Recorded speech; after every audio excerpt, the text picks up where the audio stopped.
Greetings, lords and ladies. This is Friendly Human, and I wanted to do a brief stronghold overview of parish castles. When I talk about parish castles, I'm referring to parish seats, king seats, county seats, anything that isn't a player castle. What you see here before you is a player castle.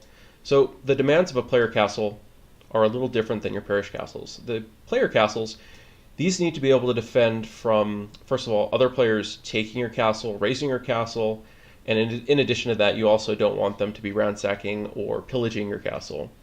The demands of the parish castle are quite a bit different. Your goals there are to defend from both flag raids as well as gold raids. So this is one of my parish castles. What I'd like to go over is the kind of the mindset here. And the reason why I bring this up is that I see a lot of players running with 1 million or more gold in their parishes, which is just a bad idea in general.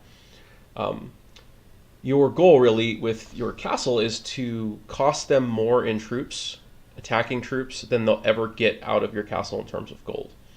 And so the thought processes that go into that are making the attacking process as slow as possible. And what I mean by that is, in order for them to successfully perform a gold raid, they need to get their archers, their swordsmen, their pikemen over your outer white line.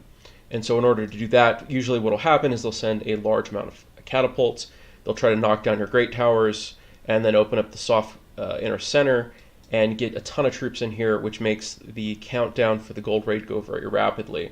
So in order to slow that down, what you're looking to do is have a little bit of moat, a whole lot of pitch, and to guard in every direction. Clearly this doesn't have any troops up on the walls, but between the catapults, the ballista, the bombards, and all the innate castle defenses, you want to give your defenses time to work and to really destroy a large amount of their attacking force. And then, like I said, it costs them a lot in troops to get any gold from you. Usually if you have more than 200, 300,000, it's probably about the break-even point. If you're holding 500,000, they'll probably make a little bit of income off of you. So those are things to really consider. Obviously, you don't want to provide them gold to attack your own castles or the castles of people that are allied or in your own house, and that's usually what ends up happening.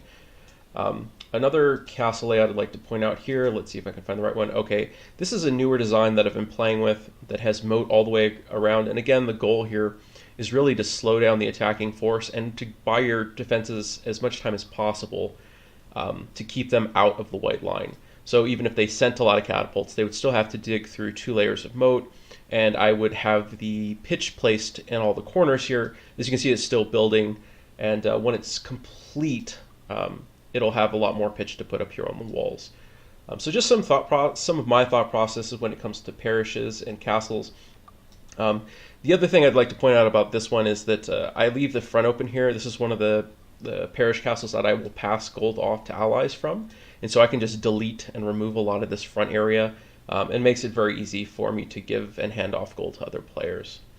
I appreciate any constructive criticism or comments or any of your own thoughts, so feel free to comment in the video below.